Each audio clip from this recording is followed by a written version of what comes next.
Good morning, everyone. Welcome to the program, Week 14 in the NFL, and I'm your humble host, Victor Gwynn. My co-host, T Sizzle, should be coming on momentarily. We got another guest today, Lamont Claire. As soon as he gets himself straight up, settled and stuff like that, my man is calling from Vicenza, Italy. He'll be joining us today. But it's Week 14 in the NFL, and we have a tantalizing show for you today. A great hour of analysis, a great hour of fun, and just talking great football out there. First and foremost, I'd like to start with the college football playoff. The games yesterday. Let's check out the games. Now, I know a lot of Texas fans out here. I'm in Texas. Bad game all around for Texas.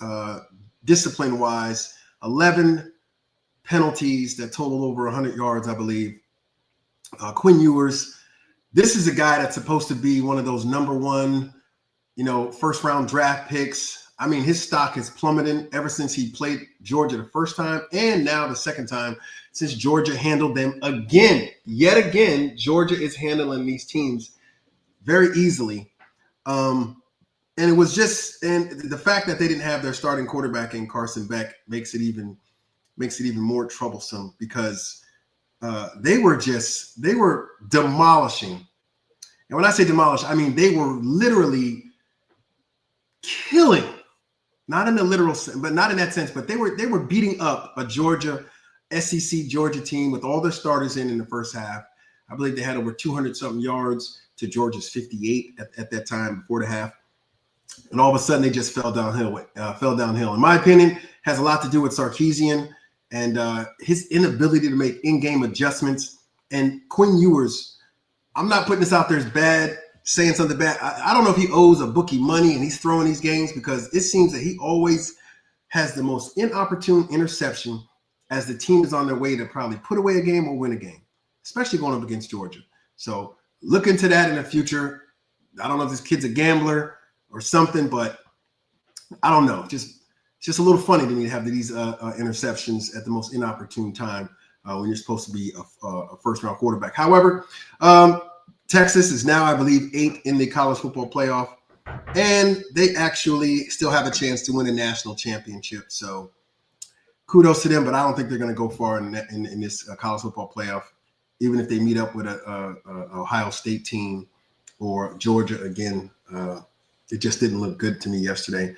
What did look good to me was Arizona State. Woo! Arizona State put a whooping. I mean, a straight whooping on the Iowa State Cyclones. Scatterboo was running around. The quarterback was doing a lot. It just seemed like they weren't prepared defensively. They didn't know how to handle the run. And it showed. I mean, the kid ran for over 100-something yards, 2 touchdowns, became the Big 12 championship game MVP. And he said something a little out of pocket, if you want me. He said he's one of the best. He is the best running back in college football right now. I didn't see it all throughout the year. I think Ashawn Booty is the best running back right now. I mean, numbers support it, and their team won their championship game as well. And he said he should have been in the Heisman race as well. With all that being said, I mean, they played a good game. He obviously played well, and Arizona State is definitely going to get a first-round bye, in my opinion, being the Big 12 champion. Georgia's getting the bye, being the SEC champion. Oregon, we already know Oregon is just Oregon. They went ahead and handled their business with Penn State. They do have a little bit of lulls on their defensive side of the ball, but Penn State is just another thing with James Franklin, and he can't get over the hump in these big games. He's not a big game guy. Ohio State, he loses most of the time. He beats everyone else, but the teams he's supposed to beat. But just like Texas, they're still in the college football playoff, and they should fare good. What other game was on the other day? Big 12 championship, SEC championship, And what other championship? Oh, Army. Let's go, Army. American Athletic Conference. Army has won the American Athletic Conference. That was awesome to have Army do that. Army did a great job with that. Surprising with Army. Love that. Love to see it. Only lone loss for Army is what Notre Dame put on them.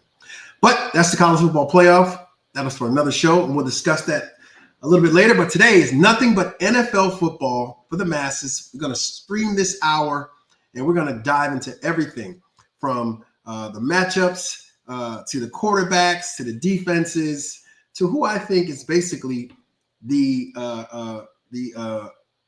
key to these teams winning today. So without further ado, let's just get into the games. Let's get into the New York Jets at the Miami Dolphins. Mind you, the New York Jets are 3-9, coming off another loss. Aaron Rodgers and the mystique that he came with to this organization just doesn't seem like it materialized.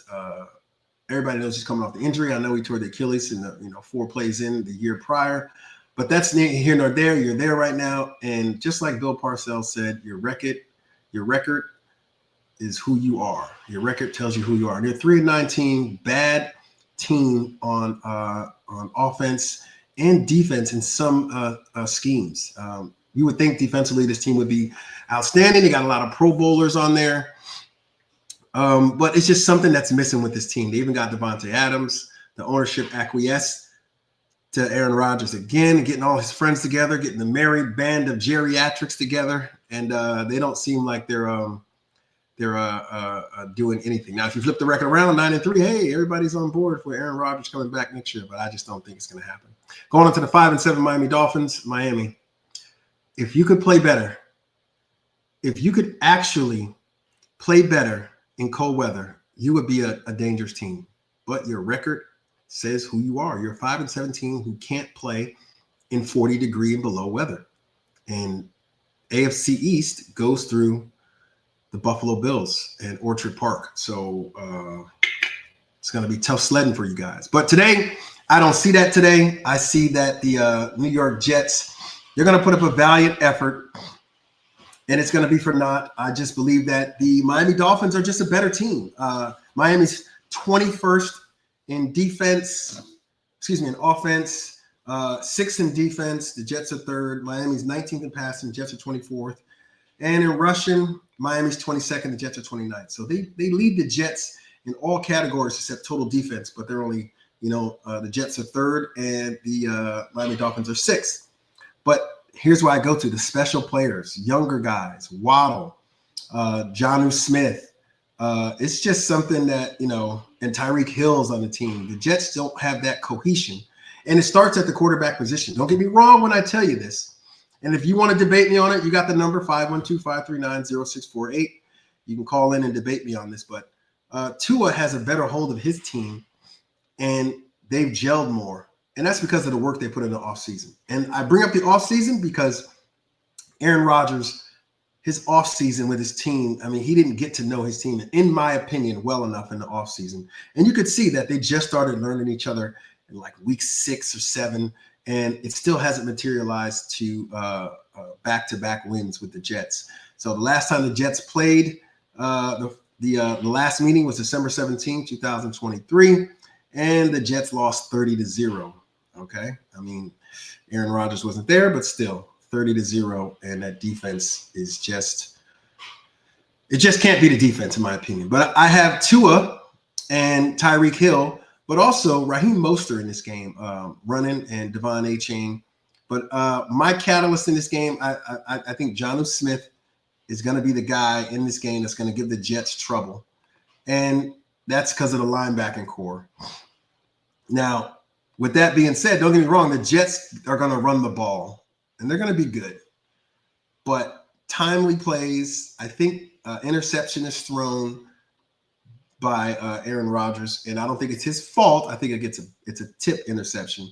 But, Jonnu Smith, in my opinion, is going to be the guy today that's going to catch a lot of passes from Tua Tagovailoa.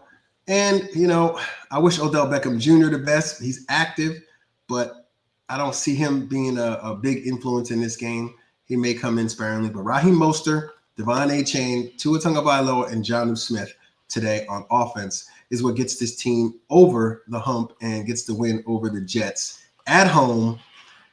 I got to check the weather there today. Let me check the weather in Miami. Current weather in Miami. Current weather in Miami right now is a bombing 76 degrees right now. So look for the Miami Dolphins to play well. I got this game, Miami Dolphins 28, the Jets 14. And the Jets are 3-10, and Miami 6-7, still behind the Buffalo Bills in the AFC East. They don't have a chance to win it, but I got them winning that game. All right, moving on to the Atlanta Falcons versus the Minnesota Vikings. The Atlanta Falcons are a team to me that are in flux right now. They have the quarterback that they paid $100 million for. All right, you paid $100 million for Kirk Cousins. And then you drafted a quarterback number 8 overall from Washington. Kirk Cousins is not fully healthy. He's not recovered from that injury last year. You could tell in the pocket. His throws aren't – he doesn't have the leg drive to get those passes out, especially beyond the hash marks. If you look at the interception he threw last weekend, the ball just floated out, and it was not even close. But this week, I think the Falcons, they need to rely on their running game and get Pitts involved more. Where is Pitts? This guy is supposed to be a generational talent. It's supposed to be an outlet for Kirk Cousins. He's supposed to be someone that could come in and put stress on the defense. But I don't think it's going to happen today with Minnesota playing at home. Sko. I really don't know what that means, but it just sounds cool, especially when they say it in that stadium. I look for a good game today between Atlanta Falcons and the Minnesota Vikings, just because Minnesota seems to play down to their opponent a lot, and Sam Darnold has some lows. I believe they pull this game out 28-21, and like I said, I think the Minnesota Vikings run game is going to be okay today. Aaron Jones is going to run well.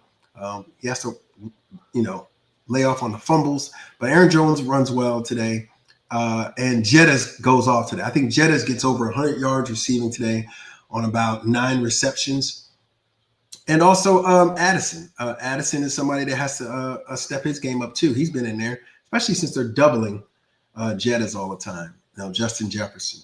But I'm really looking forward to seeing what Kirk Cousins has today, because there's going to come a time when Kirk Cousins is just that guy. We all know he's a bridge, but I don't think you should pay $100 million for a bridge. If you're out there, you get you a little Bailey bridge and just lie it down, if you know what I mean. But $100 million for a bridge quarterback, and you got your kid from Washington that you drafted 8th overall. He's waiting in the wings. There's a lot of things that people say about rushing a quarterback in, but is it time? You're 6-6 right now. I think this is the game today. If Kirk Cousins has a bad showing, I think this is the game where you'll see Penix come in if he's having a really, really bad game. But if not this week, next week. So keys to this game, to me, Kirk Cousins for the Atlanta Falcons win has to be on point. Pitts has to get involved in the run game. Has to be good. Has to be good, because you got to keep this Minnesota Vikings offense off the field. For Minnesota, it always starts with Sam Darnold for me. Sam Darnold is the key. He has to get the ball to Jettis to get that 9 reception and 100+ yards today. But also Aaron Jones has to secure the ball today. Definitely secure the ball and run with reckless abandon on this Atlanta Falcons team. In the end, I still have Minnesota winning this game. I have them winning 28-17 over the Atlanta Falcons at home. Atlanta goes to 6-7, while Minnesota goes to 11-2, and they're still, that NFC North, man, is just wild.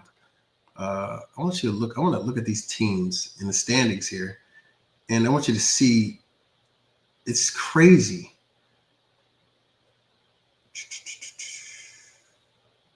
Here we go. Let me see. Standings here. All right. So you got the NFC North. Detroit Lions are 12-1. They already secured the bag as far as a playoff berth. But Minnesota's right behind them at 10-2. And the Green Bay Packers, don't sleep on them. They played pretty well last week, only losing by a field goal to the Detroit Lions. They're 9-4. Chicago Bears, we already know what that's about. Matt Eberflus And his play calling kind of screwed that whole season up for them, in my opinion. So, all right, moving on to the next game. New Orleans Saints at the 2-10 New York Giants. Let me tell you something right now. You don't have Dexter Lawrence. Malik Neighbors is iffy. Your right tackle is out. Your left tackle is injured. He's out for the season. Evan Neal is in. Everybody's in disarray on the New York Giants, from the ownership down to the guys selling the popcorn in the stands and the beers. It's all discombobulated in New York. There's so much things going on within the locker room. You have a rookie wide receiver, Malik Neighbors, pointing out that what is the game plan? Why am I not putting the game plan earlier, only to get balls when we're down 21 points? You got the quarterback situation. We all know Daniel Jones was let go, and rightfully so, in my opinion. But you also put in, Tommy Cutlets, Tommy DeVito, and he got injured. And then now you got Drew Lock, who should have been in. You paid him $5 million to come here to be a backup quarterback to Daniel Jones. But at that leadership position, the Giants are just abysmal. You look at the play last week, Drew Lock was throwing a screen and threw an interception. The week before, he just threw an interception. How do you do that? I mean, it's just mind-boggling to me how the Giants have not improved this position since Eli Manning was gone. Since Eli Manning retired, the Giants have not been good at this position. Okay. Coaching, recruiting, scouting department, everything in this Giants organization needs to be turned over and just redone, in my opinion. You can't fire the owners.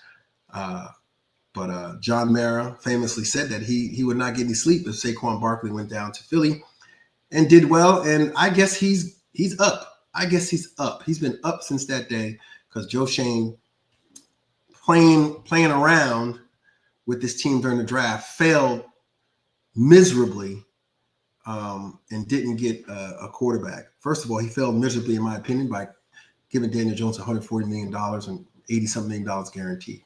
But that's neither here nor there. But they're 2-10, about to be 2-11 today, going up against New Orleans Saints, who in their own right don't have their privy of players today. But in my opinion, they're still better than the New York Giants. They're 4-8. They'll come out with a win. They'll be 5-8. Giants will be 2-11, securing the first overall pick, or staying in the race for the number one overall pick. This team is just not good. It's my team. I love them, but I'm just honest about it. They're not good. And they're not going to be good until that one position gets fixed. And maybe it takes change at the helm. Maybe it takes change at the GM position. And I hate to say the coaching position, because I like Daboll, but I just don't like the fact that you got a guy who's calling the plays and you got the assistant head coach. What is he doing?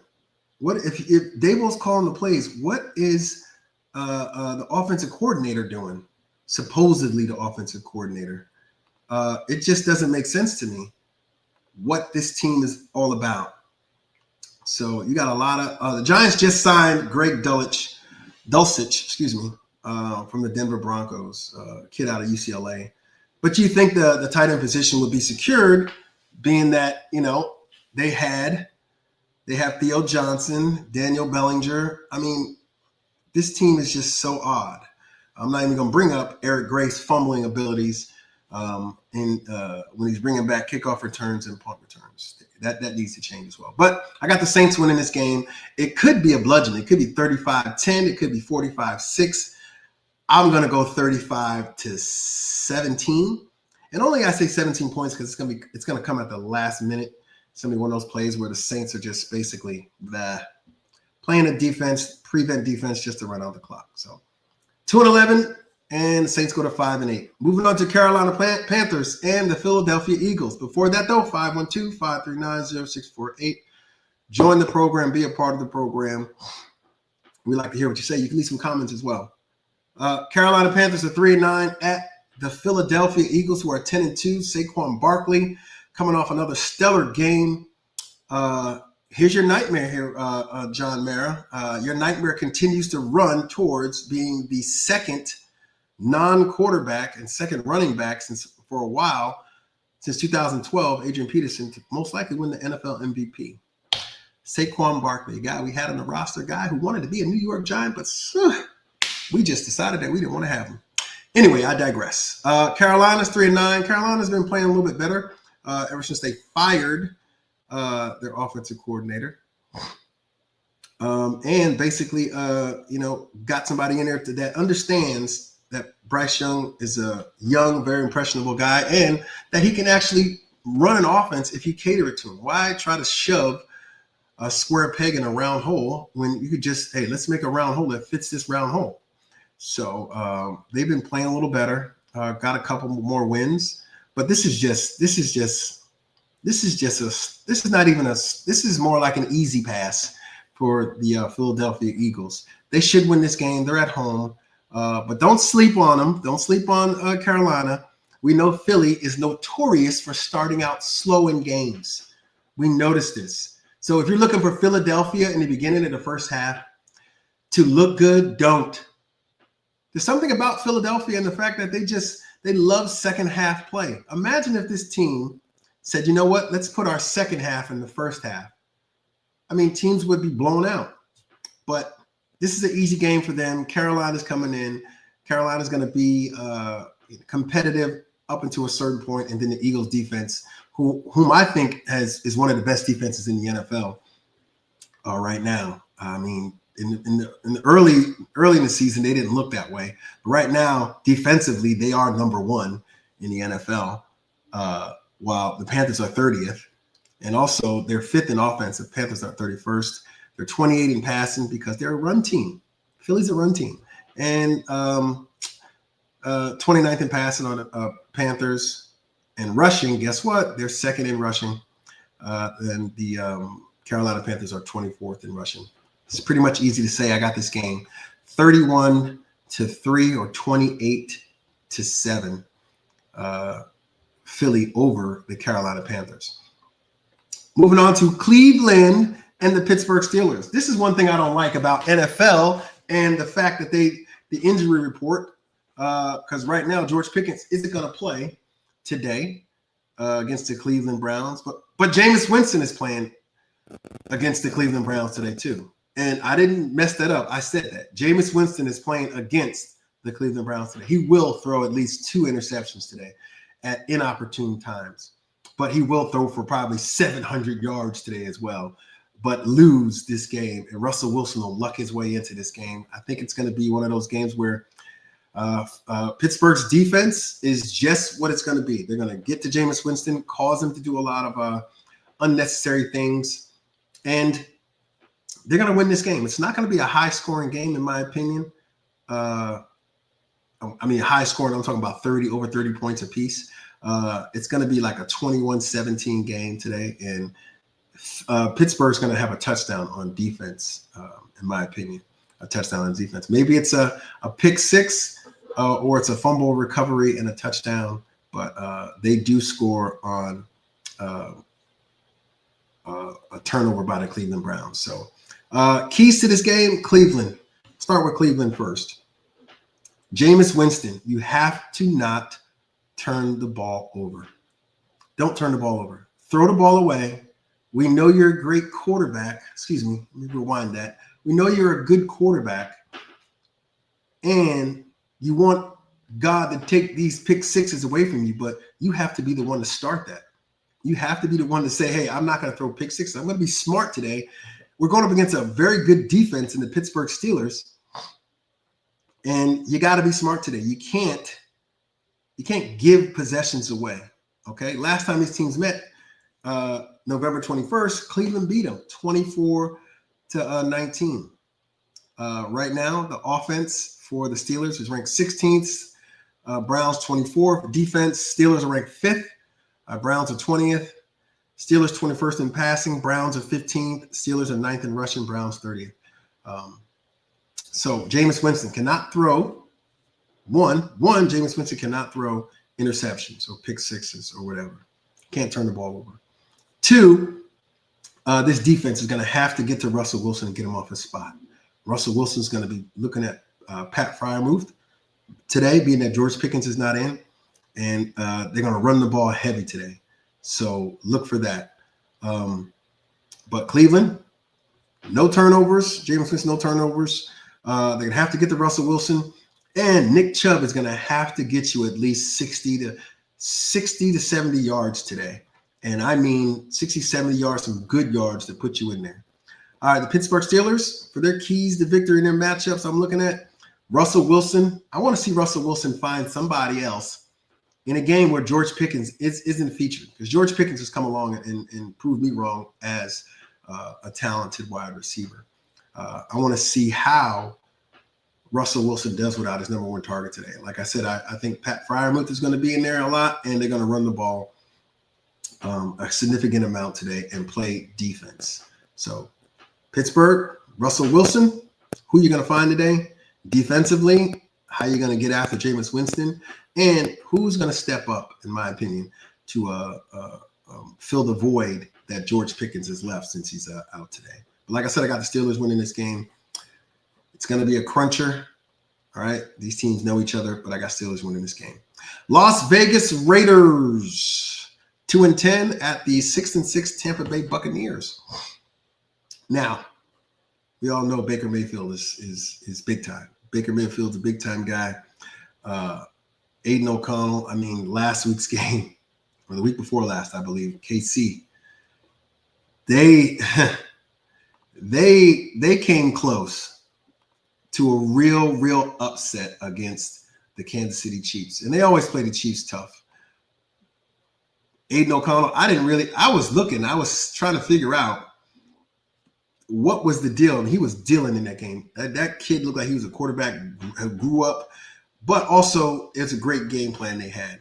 And also the fact that Kansas City's offensive line is just horrible right now. But Las Vegas going against Tampa, it's a different story. Tampa has a heavy run game, play action pass.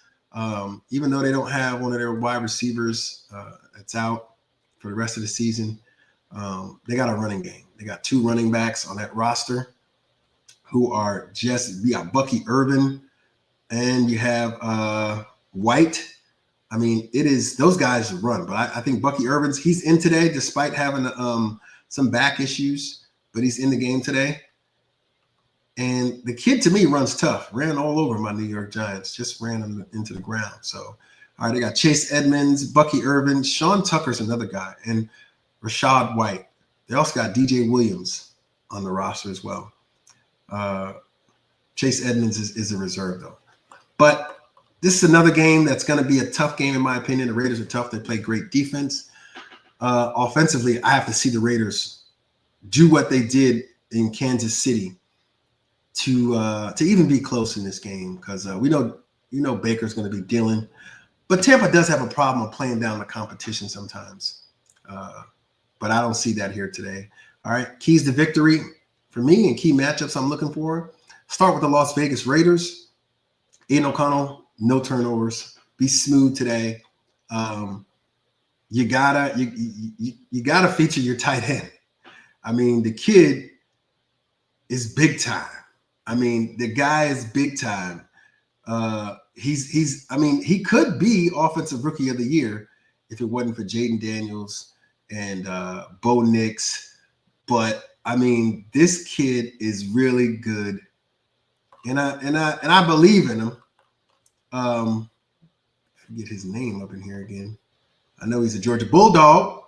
Oh, Brock Bowers. So get Brock Bowers the ball today. No turnovers for Aiden O'Connell, and the defense has to play the run significantly today.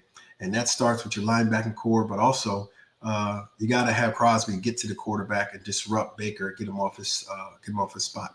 512-539-0648. Call the program if you're interested in talking about your team.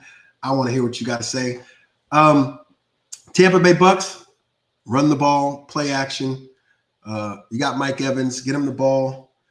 And Baker, I know you're a gunslinger, but today is not the day to try to be that guy. Your team is better than this team. Play that way. Okay? I got the Bucks winning this game.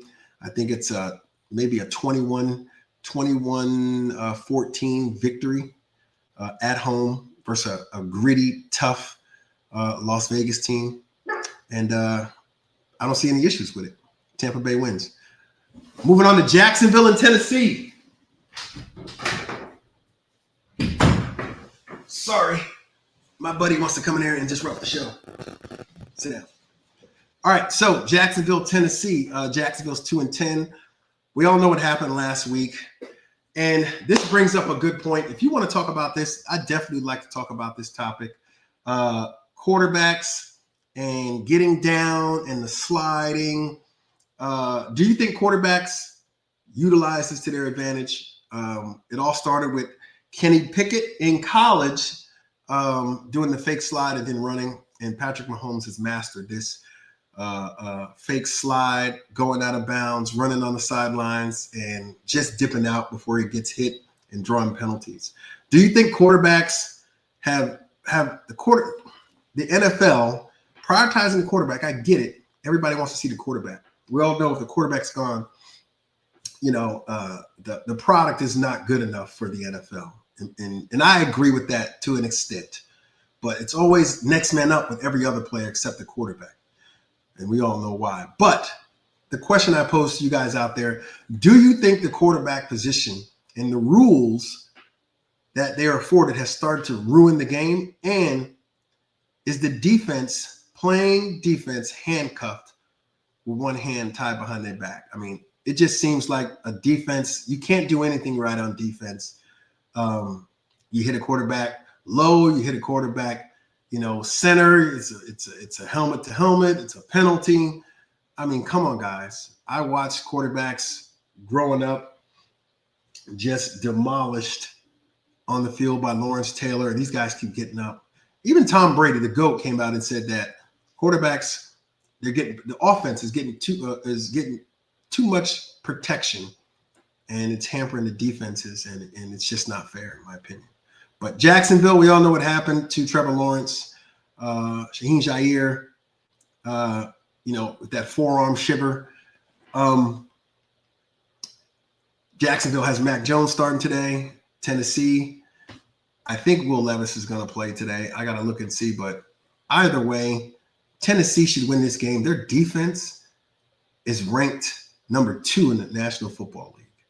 That defense is not bad, but 30th in passing, 21st in rushing, 30th in total offense, while the Jaguars are 29th in offense, 31st in defense, 26th in passing, and 25th in rushing. Right now, that defense to me is the catalyst today for the Tennessee Titans, and some timely plays from them would actually give them the nod today. This is a pick'em game, if you ask me, but I have Tennessee winning 17-10 versus over the Jacksonville Jaguars, and they're at home. So we'll look at the roster. I want to see who's the actual quarterback. I know Mason Rudolph is in here still. Let's look at the quarterbacks. And mind you, Trevor Lawrence wasn't playing that well anyway. So you got Will Levis, Mason Rudolph, Trevor Siemian. He's not on the roster right now. He's not active. But Will Levis and Mason Rudolph. Pick your poison with that.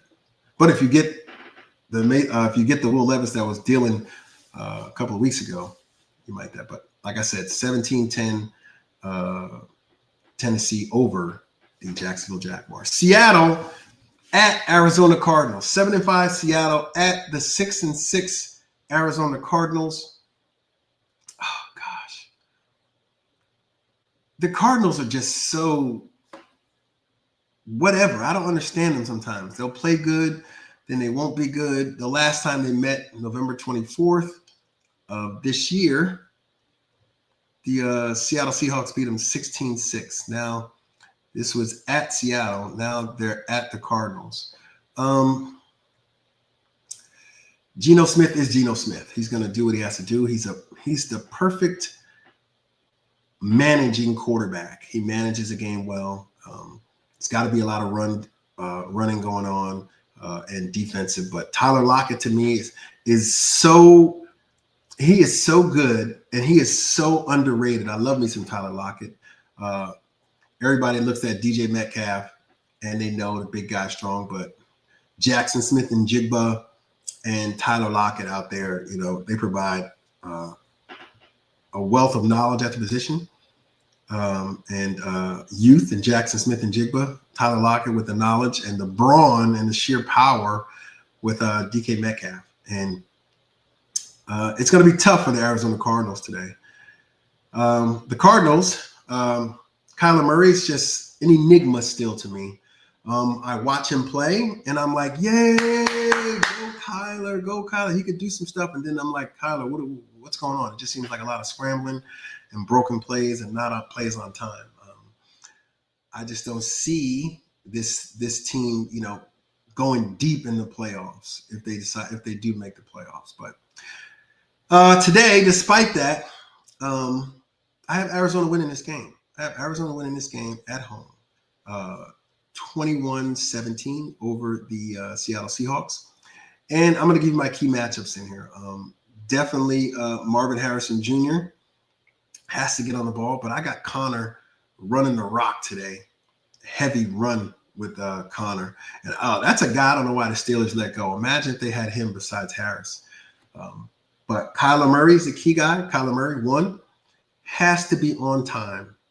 His plays, he has to be on schedule. A lot of broken plays he has, about 30-40% of the time they work, but 60% of the time it's resulting in a busted play, time wasted, a sack, and possible interception. So Kyler Murray has to stay on schedule. Heavy dose of Connor running the ball, and you got to get Marvin Harrison Jr. in the game early. Get this kid some passes, get him some plays early. Script the first 5 plays to him, or 10 scripted plays. Give him like 4 or 5. So he's engaged in this game. The Seattle Seahawks. What can I tell you? You have a quarterback. I mean, we already know what he is. We know Geno Smith and what he does and what he brings to the table. I'm looking at the running game with them, and also defensively, they need to stop Kyler Murray from scrambling today. That's their keys to victory. But like I told you, I got Arizona winning this game. It's going to be a nail biter, 21-17 at home, and they pull it out. Seattle goes 7-6, and Arizona goes 7-6. All right, moving on to I'm going to skip that game because that's going to be the game I want to talk about last. San Francisco 49ers are hosting the Chicago Bears, who are 4-8. We all know Matt Eberflus got fired. The offensive coordinator changed there, and it's kind of working with Kyler Murray. Not Kyler Murray. It's kind of working with Williams right now.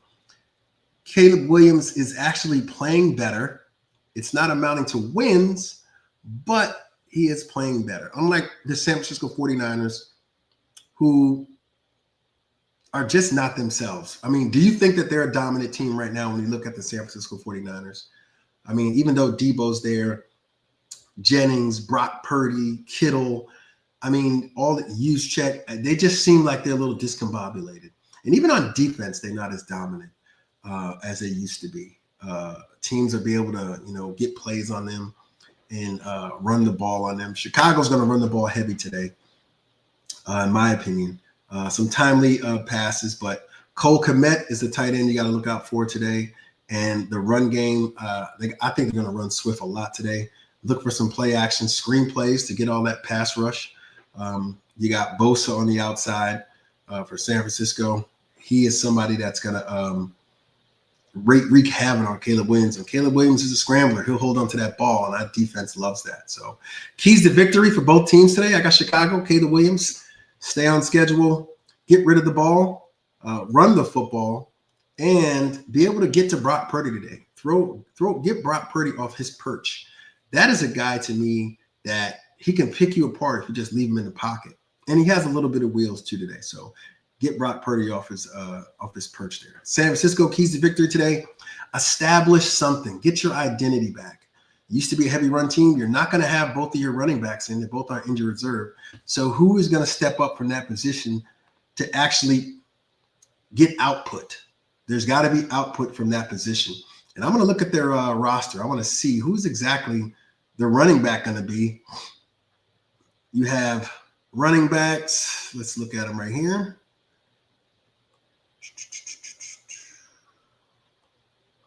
All right, Jordan Mason, injured reserve. All right, Christian McCaffrey, reserve. Elijah Mitchell, reserve. Active, Patrick Taylor. Active, Keyshawn Vaughn. So you got two guys, all right? One's a 4 years and one's a 5-year. One Memphis, one Vanderbilt. All right, Patrick Taylor's going to get the start, I believe. He's going to have to weather the storm today and give this guy some offense out here. Wide receiver-wise, we got, Brandon Ayuk's injured reserve. Active, Chris Connolly, Jacob Cowing. It doesn't look good. Juwan Jennings. You got Deebo Samuel, Ricky Pearsall. I mean, these guys, you would think this team would run over the Chicago Bears, but something about this team right now is not clicking. So keys to victory for me for these guys, get everybody involved when it comes to the offense. I mean, it just can't be Kittle and Deebo. You got to get Pearsall. You got to get Jennings in there. And this kid, Patrick Taylor, has to run the ball today significantly against the Chicago Bears, who are a pretty good defense. They have a pretty good run defense. They're ranked 18th in the NFL. 49ers are 4th. But they do have a good defense, in my opinion. However, saying that, I think this is another close game. A lot of people don't think it's going to be. I got 23-17. 24-17, San Francisco beats the Chicago Bears. The last time these two teams met, Chicago Bears, September 11th, 2022. Chicago beat them 19-10, but we all know this is 2 years later, and the players have changed, and everything else have changed. 512-539-0648. Call into the program. You can reach us at Speak On It Sports and on X at NYG Men for Life. And subscribe to the YouTube channel if you want to leave a message for me. All right.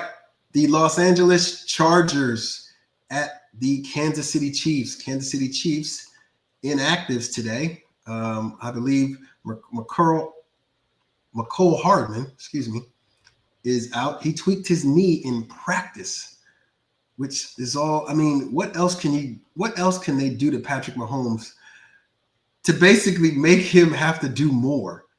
So that means that, hey, you got to lean on your run game. You got to lean on Kareem Hunt. Isaiah Pacheco is active. Samaje Perine, but also tight end wise, we know that Travis Kelce is going to be involved, but also Noah Gray. Noah Gray to me is going to have to be someone to actually weather that storm, being that McCole Hardman is out. You got Sky Moore. He's injured reserve. DeAndre Hopkins is there. Who else? Nico Ramigo. I don't even know who these people are. I don't even know. Juju Smith-Schuster, Tyquan Thornton. I mean, Patrick Mahomes is playing with house. I mean, it's crazy. His whole thing is just, and then his offensive line is not good. Let's get into that. So it's gonna be a yeoman's effort for Patrick Mahomes today to get past the LA Chargers, but they're at home, and the Chargers don't have. I believe Ladd McConkey is out today as well for the Los Angeles Chargers. Look at their roster. I believe he's on the reserve, but you still have your quarterback, Justin Herbert, and the guy to me is pretty good, and you definitely got a good running game. Let's see. Ladd McConkey, he is active.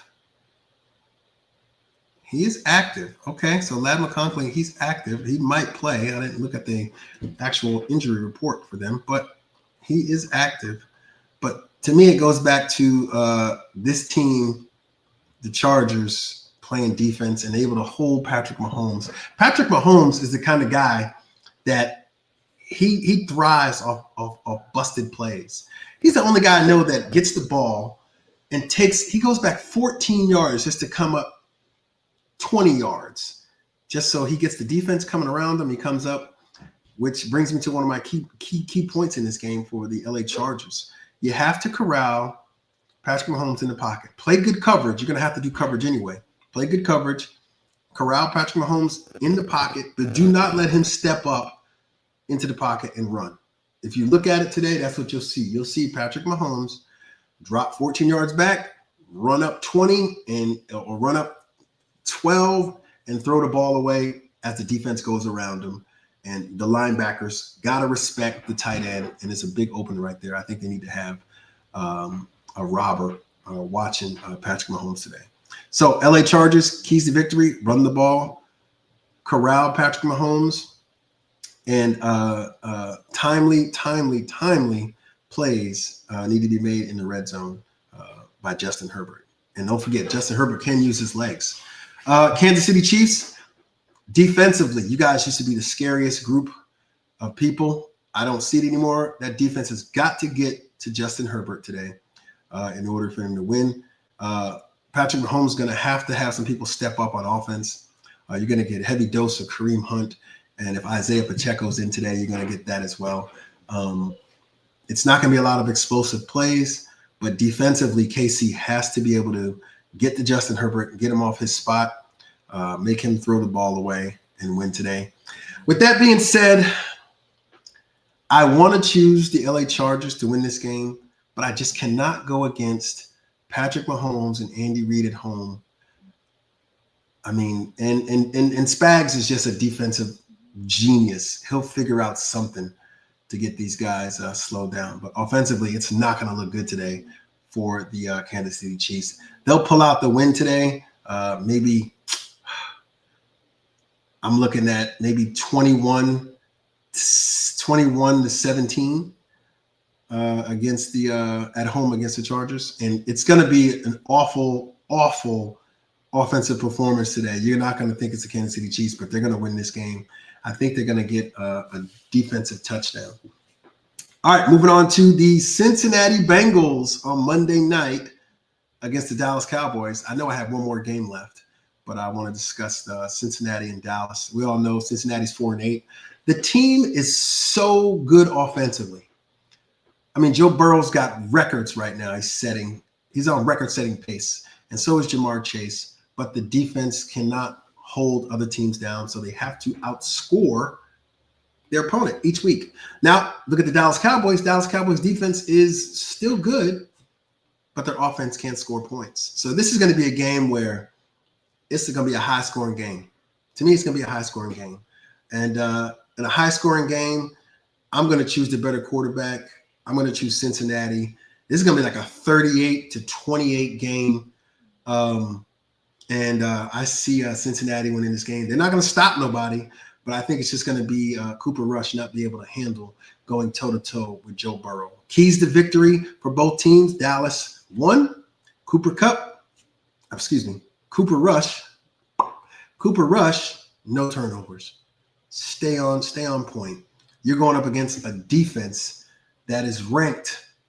Lord, let me tell you what this defense is ranked right now. They're ranked 26th in the NFL. Cowboys are ranked 24th. They're number 1 in passing. Cowboys are 10th. They're 27th in rushing. Cowboys are 31st. Offense overall, they're ranked 10th. And the Cowboys are 22nd. And I say this because there's one difference here. The Cowboys defense to me is playing a little bit better than 24th, in my opinion. Playing a little bit better than 24th. But offensively, they're not. So Cooper Rush, keys to victory. Stay on point. Don't try to be a hero. Get the ball to your guys. We all know CeeDee Lamb's dealing with some issues as well. That tight end position has to give you more. Put Turpin out there, not just in kickoff returns. That's the points where you're not seeing it at because you don't look at those as points. Field position is a great thing. It gives you at least a chance to get 3 points or even better, 7 points. And Kevon Turpin, he actually changes field position extremely well. And he's at home again. He's known he can run on that turf at Dallas Stadium. So Cooper Rush on point, establish some type of running game. And Kevon Turpin, I mean, put him in the slot, let him get you some first downs. He reminds me of your old Cole Beasley that they had. He reminds me of Cole Beasley.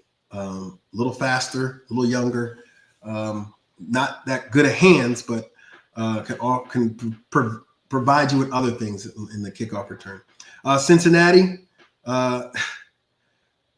defense. Just play some type of defense today. Look like an NFL team. Look like an NFL defense. Get to Cooper Rush. I mean, I don't know if it's going to happen, but we all know Joe Burrow is going to do what he does. We all know Jamar Chase is going to be doubled. T. Higgins is going to come through in that aspect. But they have to do more on defense today, in my opinion. But like I said, I don't think it's going to happen. It's 38-28. They're going to win the shootout in Arlington, in Jerry World, and beat the Dallas Cowboys. All right, the last game that I left, and we have about 8 minutes left in the show. I want to discuss the Buffalo Bills, the 10-2 Buffalo Bills, versus the 6-6 LA Rams. All right, let's go over their statistics. They're going to be playing today in SoFi Stadium. Bills go there. Josh Allen indoors.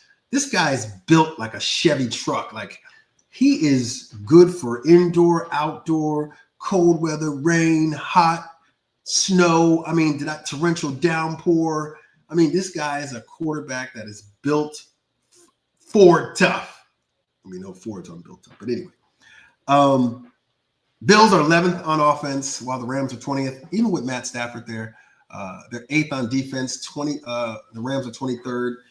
Bills are 18th in passing. Rams are 13th. All right, Bills are 13th in rushing, and the Rams are 26th. Now, that is a little bit miscued because I love the way Kyron Williams runs the football with the Rams. He's a good guy. He's gone through a lot of adversity. Just being a small guy, went heavily unrecruited, went to Notre Dame, his first season was not that well, and came back and had a great season with Notre Dame and got drafted. The rushing for the Bills, I mean, what can I say? What can I say about the Bills rushing? You got a running back, and you got Cook. It's just like his older brother Dalvin, but a little younger and faster, in my opinion. The Bills got Josh Allen, and they got that tight end. The tight end is very good. Dawson Knox, I believe it is. But defensively, the Bills are no joke. Last meeting, they beat them 31-10. That was 2022, though. We all know how 2 years could change a lot.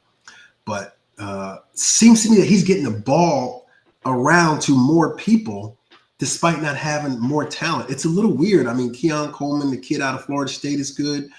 The tight end is good. Pryor, what's that kid's name? Shire, I believe it is. He is awesome. Really like that kid. And he's becoming a go-to guy for the quarterback. I don't want to chew up his name, so I'm going to look it up. Keon Coleman, you got Amari Cooper, Curtis Samuel. These guys are all active. Matt Hollins is good. Khalil Shakir. So there's a lot of people out there still for the quarterback to do his job. I mean, Josh Allen is, and the guy has an arm. But don't sleep on Matthew Stafford. Old arm, but still proficient arm. Puka Nacua, Cooper Kupp, tight end, the running game. It's just the defense for me that has to be able to get to Josh Allen. So keys to victory for both teams. We'll start for the LA Rams. Matthew Stafford, Puka Nacua, and Cooper Kupp. They need to create a triangle of offense today that is unlike any other and confuse this Buffalo defense. I'm not going to say it's going to happen, but that's what they need to do. And timely running, screen plays. You're at home. You know the field. You know what you got to do as far as right cleats and where the stadium, where the hash marks are and your footing since you're home, definitely. But Matthew Stafford, just be you, Matt. Be you, Matthew Stafford. Have that long arm. Have that Yoda type mindset in there and go in there and dismantle this team. Kyron Williams has to run the ball well. And Puka Nacua, that triangle with the tight end and Puka Nacua and Cooper Kupp, they have to be able to stay on the field long enough to keep the Buffalo offense off the field and tire out that Buffalo defense, in my opinion. Buffalo, what can I say? Josh Allen, be you. Be Megatron out there. Be Optimus Prime. Be Ratchet out there. I mean, you're a daggone transformer out there. This guy is Devastator. That's his name. Josh Allen is now called Devastator because he's that big. He embodies all the Decepticons, and they morph into this one giant quarterback that just eats defenses. But definitely Cook, James Cook has to have. He's got to get some timely runs in. I see a lot of screenplays today, especially on this fast surface. But I also see them spreading the ball around a lot to their wide receivers. And don't sleep on Amari Cooper today. Amari Cooper's going to have a big game today, in my opinion. He's just getting to know the offense and doing a lot more under the Bills' offense. And, you know, that rapport that him and Josh Allen created is going to be on display today. So the 10-2 Buffalo Bills at the 6-6 Los Angeles Rams. I got this game being a shootout. I got the Buffalo Bills winning 31-28. Rams barely miss a field goal to tie this, in my opinion, 31-28. And Buffalo stretches that lead in the AFC East. I believe they already locked it up, but they've got to stay on point against the Kansas City Chiefs. They already hold the tiebreaker over them. However, Kansas City is just one game ahead of them in the standings right now. So if KC happens to lose this game and Buffalo wins their game, guess who's in first place in the entire AFC right now? And that is the Buffalo Bills. With that being said, everybody, I appreciate you joining the program. It's going to be a great day for football. Make your picks, make them correctly. I hope I helped you out today. I hope this hour was pleasant for you. And I look forward to doing it again. This is my passion. This is something I love to do. I love to talk football. I'm a nerd when it comes to football and everything around it. And I'm happy to do it with you. With that being said, enjoy the games. Enjoy your team. And hopefully I helped you out today. And hopefully I gave you something to think about in the meantime. With that being said, I love you guys. I'm out. Enjoy the game. Happy Football Sunday.